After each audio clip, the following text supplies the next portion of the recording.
And they're urging him to improve his defense, which actually was a little bit better in that round. At least he got through a round without being knocked down, which is a small victory. Yeah, he just stood his ground a little bit, no retreat in that round. And the referee, Pete Podgorski, comes over and says he's going to have to show some defense and stay on his feet and be all right. You know, he's keeping an eye, obviously, on Martinez after being knocked down 3 times early in this fight. You know, Martinez's plan was to get on the inside and work the body of Donaire. He has not even come close to being able to do that. He felt like if he could work the body in the later rounds, it might slow Donaire down. But we haven't seen one body punch by Martinez yet. He hasn't been close enough. There he landed a good left hook.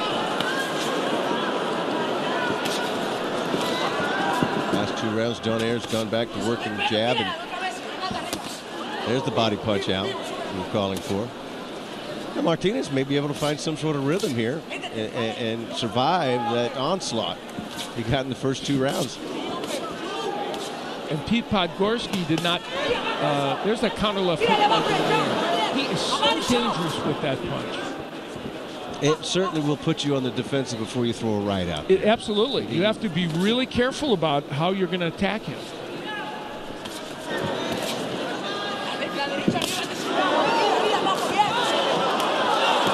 Donaire continues to circle to his left against the right hand of Martinez. I think that's the angle he wants to come in with his left anyway. Just hoping Martinez will take the bait and throw that right, and he can come back with that counter left and goodbye. And there was a right that missed by Martinez, but Donaire was not quite in position to throw the left hand. Donaire's jab, a very good one, and he's using it there.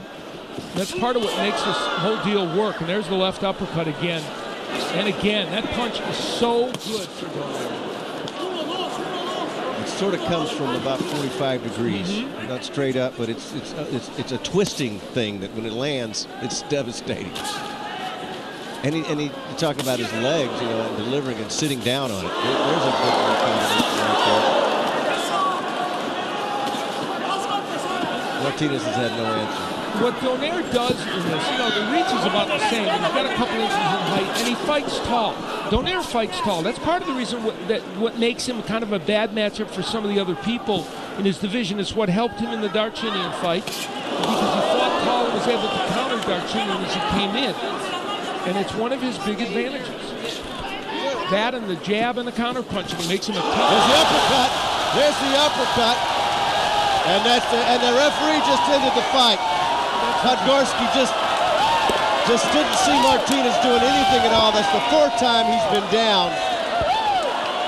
And what about that, Al? He just stopped it right there. Well, you know, that was an interesting stoppage by Pete Podgorski because he didn't have a chance to really look at Martinez to decide whether it was hurt. Martinez got up right away, so I'm sure there will be some that may question that. In any case, he had been down 3 times already, and the likelihood of him winning this fight didn't look very strong. 242, round 4. But, you know, I did mention it because I heard him say it.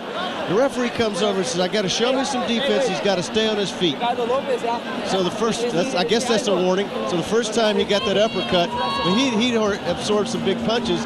And we didn't really see but maybe 1 or 2 punches from Martinez the whole night. I mean, he was outclassed, outscored the entire time. Yeah, he was. But that'll be a questionable stoppage. I think people will talk about it, but in any case, Nonito Donaire, his performance was superb. And, you know, he showed us a little bit of everything as his promoter, Bob Arum, and he exchanged what I'm sure are pleasantries because they have to be very happy about what transpired here. And, you know, I think that as we look back at this is his signature punch. The left hand is just great. You know, he throws it as an uppercut. He throws it as a hook. And it is a devastating punch. And anybody in this division or a division above, when he moves up to 118, had better beware of it because he can knock anybody down with it.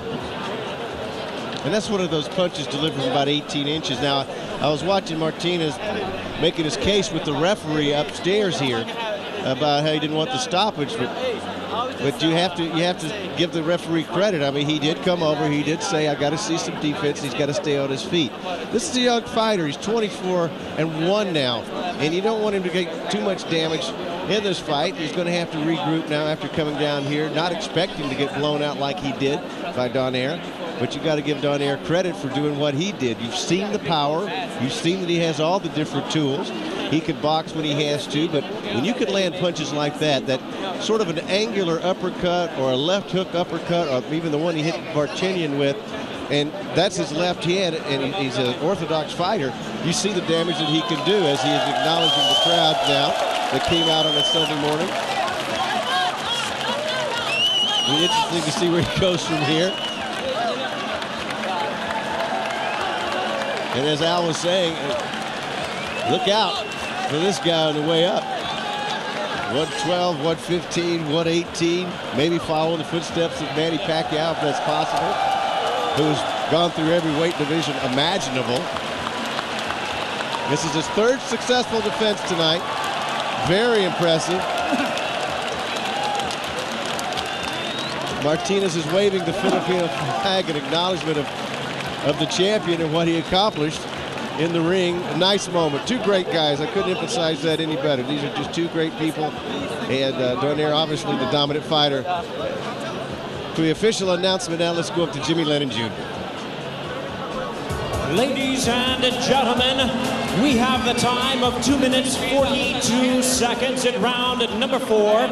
A referee in charge, Pete Podgorski, stops the contest. He is the winner by way of technical knockout and still the IBF flyweight champion of the world, the Filipino Flash, Nonito Donaire. What a great smile. Still has the belts. The fans looking on, acknowledging what they just saw in the ring tonight, what they could tonight or this morning, depending on what your time zone is.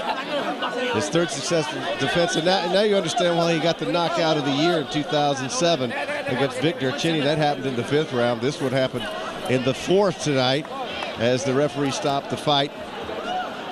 And he also had the upset of the year against Victor Chinny. I don't think he's going to have many more upsets of the year because people are very much aware of what they're up against now with the Filipino Flash, Nonito Donaire. And I can see Bob Arum, his promoter, acknowledging the champion and taking the pictures for the fans inside the ring. What a great homecoming for this young man who lived the first 10 years of his life here in the Philippines. His family moved to California, to be exact, San Leandro, California.